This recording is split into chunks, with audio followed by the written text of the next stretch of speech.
Hello, everybody. My name is Chase. My name is Cohen. And this is our guest. Matthew? Yep. Hello. It's been a month. It has certainly been a month, and I'm still talking over our guests. Hello. All right. As always, we're going to jump right into the questions. Matthew, if you can give us a quick little background on yourself. Who are you? How'd you get where you are now? Favorite color? Something dumb you like? Whatever you want us to know about you. Okay, well, I'm a junior, so I'm in 11th grade. I've been in stagecraft for 2 years so far. This will be my third year. I've been a thespian since last year. Outside of school, I like to cook and bake and write, basically. That's about all everybody knows about me. I would prefer to be completely unknowable, but that's impossible in today's world. So yeah. True. All right. Well, thank you very much for that. We're gonna start off with the most important question. We ask this question every episode. You all know what it is. Y'all love it. Y'all might hate it. I don't know. Cheesy bread or garlic bread? Both. I can't with this series. I can't. It's always the response to either both or cheesy garlic bread. Those are always like the mixes. Yep. Okay, no, actually, I take that back. If I had to choose, cheesy bread. All right. You know what? That's fine. I'll take that L. That's fine. Also, do you mind if I read the questions off of the Instagram at some point? I actually have all of the questions from the Instagram in my questions list. So. Okay. Speaking of a question from the Instagram, Liana Graciano asks, actor or tech? I'm a technician. I like to do lighting more than anything else. I usually just hang the lights, but in the last show that I did, The Little Mermaid, I was also the spotlight operator. True. Mm-hmm. Yeah. Speaking of lights, Emma Melvin actually asks, how tough was it to learn lighting? Not hard. The scariest part was Teeson, but that was only when I was a freshman. Now Yeah. I'm not quite as scared anymore. Yeah, Teeson can be just a little scary. A little scary. She's fine. Like she's cool. Like when you get to know her. Oh, yeah. But she's Absolutely. terrifying. She's just intense. She's just intense. She's just intense. No, a fun fact about me is that my father is a professional. He works in like film and TV and commercials and stuff, and he does lighting and rigging for that. So I already had some familiarity with like the words. Obviously, I didn't go to like any of his jobs or anything, but I knew some of what he was talking about. I mean, I have a bunch of IATSE shirts, which is the International Union for Stage Workers. So that should give you a bit of hint into my background. That's neat. Yeah, very cool. You mentioned earlier that you like to cook. What kind of things do you like to cook? Anything. I bake and I cook. So the most recent thing I made was soft pretzels. Ooh. They were a little deformed because I had never made them before and I was not very good at like twisting them. But I like to bake. I just got a stand mixer, so I'm really excited about that. Oh, very nice. I'm very envious of that ability because the best thing I can cook is a glass of water. Glass of water. Cohen can boil water and that's it. I can boil water, but I need help with the spaghetti. I can boil water, but I need help with the spaghetti. All right. Okay, so we'll go with this question then. Would you say that you have like a favorite thing that you like to cook or bake? Oh geez, that's hard. I always like to make like a good pan of cookies, Yeah. Mm-hmm. That's a classic. That's a nice simple one to make. It's relaxing. Oh yeah, it tastes it's not good. hard anymore because I can just like whip it up now. Mhm. But bread is also very comforting because I can take all my stress out on the dough when I need it. Mm-hmm. True. Pounding the dough into the counter. Destroying the dough, potentially making the dough not exist anymore, but still making bread anyway. Yeah, one of the I'd say like I get something similar to that, but out of pancakes. Like making pancakes, like stirring the bowl was So actually you pretty therapeutic. can make something more than water. I can, yeah, I can, but it was only with my grandma. But Okay, no, I had a vision of Cohen like pounding the pancakes on the griddle. no, I was saying I had to do that with pancakes in the sense of stirring it, like putting the energy into like my arm to stir it is more therapeutic in my opinion, because I've never had to knead dough. We about to have fist-shaped craters in our finished pancakes. Just punch cakes. It's for the syrup. Goodness. Oh yeah, course. no, that's a good spot for the syrups. You just fill the fist hole full of just syrup and just watch it just dissolve from the inside out. That would be fascinating to watch, actually. But I'm not a big fan of syrup, so that I probably wouldn't end up eating very much of that. You know what? I think now would be a good time. Hey, audience! I'm gonna bring my mic nice and close. Hey, audience! You see that button below the video? Is it red? I want to know if it's red.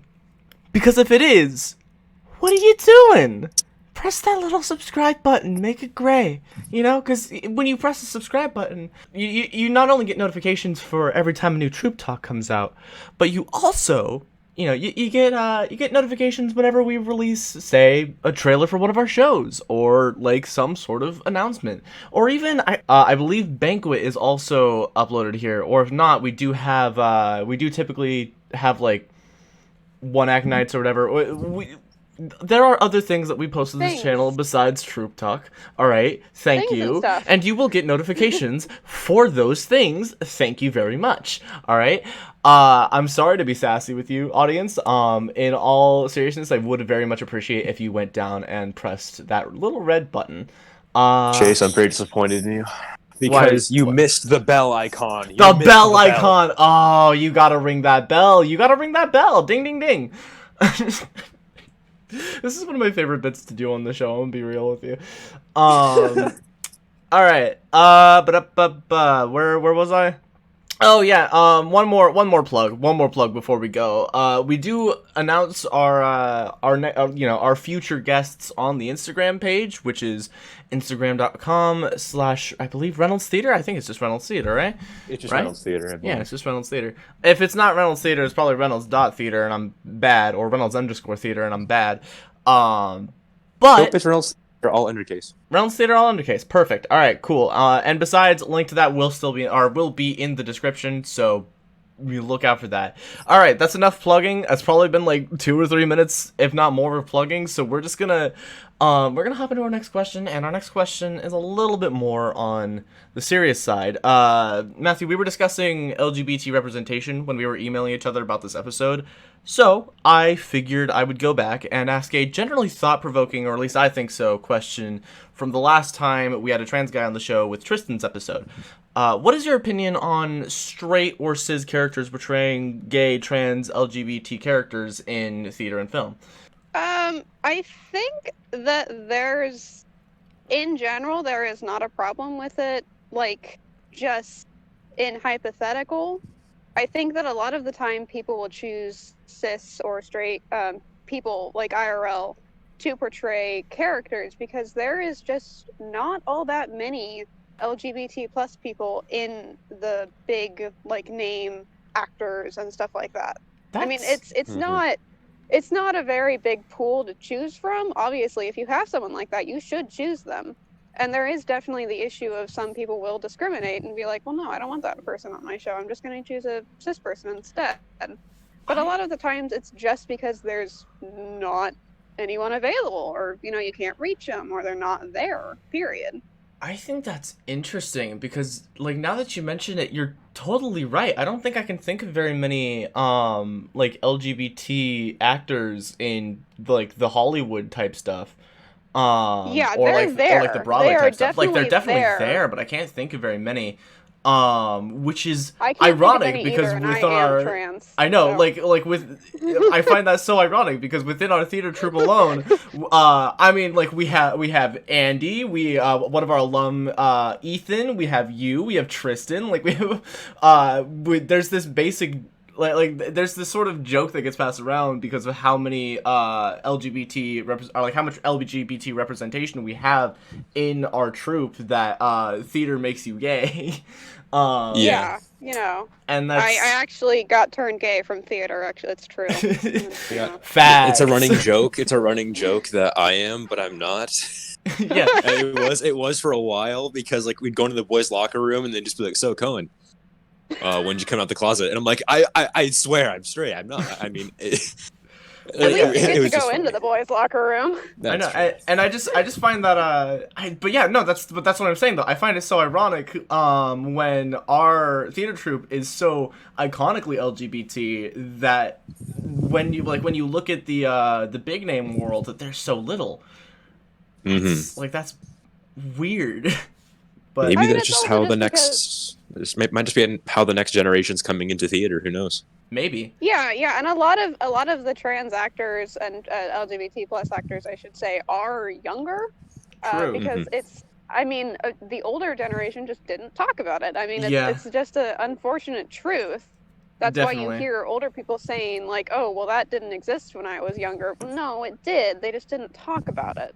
Yeah, there's definitely been a massive boom of LGBT, or at least LGBT in public, as of the past like couple decades, and that probably translates pretty well into the realm of theater, or of like film and theater and all that. I guess So, just the realm of everything in that sense, because it's just the people that are coming into it are starting to recognize, like, hey, I think I might truly be this kind of person, and they come into it, and then it causes just that rise to happen with our generation. yeah. And you know what? I feel like a part of that is also thanks to, like ironically, thanks to film and stage theater and all that. Because, despite there not being that much representation in the actors themselves, there's plenty of representation in the stories that are told. And I think that's really cool. So, we are going to move on to our next question, which is a little more on the light side. Chepe asks if you have any pets. I do. I have 2 dogs. Two Both dogs? of them are rescue mutts, and I have a bird, and she is a cockatiel, and I have a stray cat that is feral, but we feed him and give him a place to You sleep. have so many pets. What? Yeah. I have do. my two. I have my two. I've got my little beagle, and I've got my old diabetic tabby cat. And they're both great, but like, how can you handle having 4 pets? A lot of vacuuming, mostly. Okay, here's a fun fact from me. I mean, like, it's not always that often, since, quarantine happened where we're not, like, so active on, all right, let's do this thing now. But every once in a while we will sweep our house, and it'll only been, like, maybe a week, maybe 2, and literally, we just, like, the only space that has hard floors is our lower floor. And still, somehow, we're able to sweep up basically an entire second dog's worth of hair from, from the floor. And we don't know how it works, like, how that happens. It's crazy. Yeah. Don't worry. That happens to us too. And I have the added addition of whenever I vacuum my bedroom floor, because that's where we keep the bird, there's like a whole new bird's worth of feathers there. Don't even get me started when I vacuum the house. Many feathers? Because most of our house is carpeted, so when I vacuum, it's worse. Especially since our cat only stays upstairs, so the number's even multiplied. So You start vacuuming for like maybe a couple minutes, and you see racing stripes along the carpet, like of where the hair is and where it isn't. Here's the thing. Basically, not racing stripes on the carpet, but like I'll literally be vacuuming for like 5 minutes, and the vacuum's already like halfway full, and I'm just, how does that happen? Thanks, Cohen. I hate it. see, one thing I am happy I sort of don't have to deal with is because I'm at my mom's house, so I don't have any pets here. But at my dad's, I have 2 dogs, 2 younger, smaller dogs, Callie and Cooper. But at my mom's, we wanted to get a dog, so we just got a new house. And I want to say this because it's just a funny name. My mom has her heart set on her naming our dog Roger. I don't know why, she just does. Roger's a good name. I love with dogs with human names. Like I know a person who named their dog Steve. Yeah. And I saw someone online who named their dog like Kevin, I think, and it makes me happy. Yeah, my mom says, like, whenever she sees like a cute dog, she's like, I want that to be my Roger. And I'm like, oh, okay. Yeah, my I dog have a few was, friends that have. Yeah, my dog was named after my Webkins dog. I had a chocolate lab in Webkins named Chaz, and so when I actually got Chaz when I was like 6, I was like, oh yeah, no, that's what his name has to be. It has to be Chaz, and my parents were like, all right. And so that's really cute. But here's the thing: his middle name is not, because I did give him a middle name. His middle name is not based after Webkins or anything. It's based off of My Sims Kingdom, I think, in particular. Or maybe just regular My Sims. I don't know. All I know is that there's a character in My Sims named Chaz McFreely. So that's his middle name is McFreely. So that's surprisingly regal for a dog name. Like it feels like it has a lot of importance. Like he's some sort of royal dog. I don't know why. I really thought you were gonna say that your dog's name was Chad, and I was like, yeah. the dog, like when you walk past a dog named Chad, it doesn't bark. It looks at you dead in the face and goes, "Woof." Woof. It looks at you dead in the face and just goes, "Hello." Greetings. It flexes. Are you having a good day? I hope you are. There's this one breed of dog. I don't know what it's called. It's called a cane corso, and those dogs are terrifying. They're pure black, like with gold eyes or golden white eyes, and they're really creepy looking, but they're also super intimidating. So I feel like if that dog was named Chad, and I looked at it dead in the eye, and like it sat down in front of me and looked at me in the eye, that's his house now. I just pay rent. Oh yeah, no, absolutely. Yeah. Alrighty. Here's a more theater related question. We haven't been asking too many of those. But we have, no. Never mind. I take that statement back. But here's a more theater related question. What's your favorite stage show, movie, whatever? What's your favorite show? Oh geez. I don't actually watch all that many. I am in theater for the community and for the lighting. I feel that so much. I actually don't watch all that many so shows much. or anything. Let's see. Oh, out of the shows that I've watched, it's a movie, but it is a musical. I really love Chicago. I don't think I know that show, but here's a question. What's your favorite song from that show? Oh, definitely Cell Block Tango. Interesting. I'll have to look that up. I've heard of both of those, but I've never seen them myself. All right. Yeah, no, I'll definitely have to keep that in mind though. And we're gonna close off today's episode with one more question from Chepe. What do you think of Bob Ross? I really like Bob Ross. I think he's cool. I watch his videos sometimes. I'm a painter, so I really like him. Oh, cool. What do you paint? Landscapes, mostly. Sometimes I paint like characters from media that I watch. I'm working on a painting from a web series right now, but just stuff. And with that, thank you for coming on the show, Matthew. I hope you had a good time, or at least an all right time. Yeah. Oh yes. Cohen, do you have any other questions? I had one, but I'm blanking on it so badly. So I'm very sorry. I know that.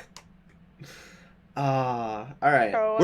This is what we do for our school activities. By the way, we're very professional. Oh yeah, no, we're professionals here. We know what we're doing every single day. I mean, I am sitting in a park right now, so Mm-hmm. Yeah, I've been pacing back and forth between my bedrooms. Yeah, no, I'm just sitting at the same desk that I play video games at. So professional. That's us. Mm-hmm. And yeah, I guess with that we'll close off the episode. So thank you ever so much for watching Troupe Talk. I have been Chase. I've been Cohen. I've been Matthew. And yeah, we'll see you in a couple weeks. Make sure you leave questions in the comments below for whoever our next guest is, and follow the Instagram page so you can actually ask questions meant for whoever our next guest is. And we will see y'all next time in a couple of weeks. Thank you. See ya.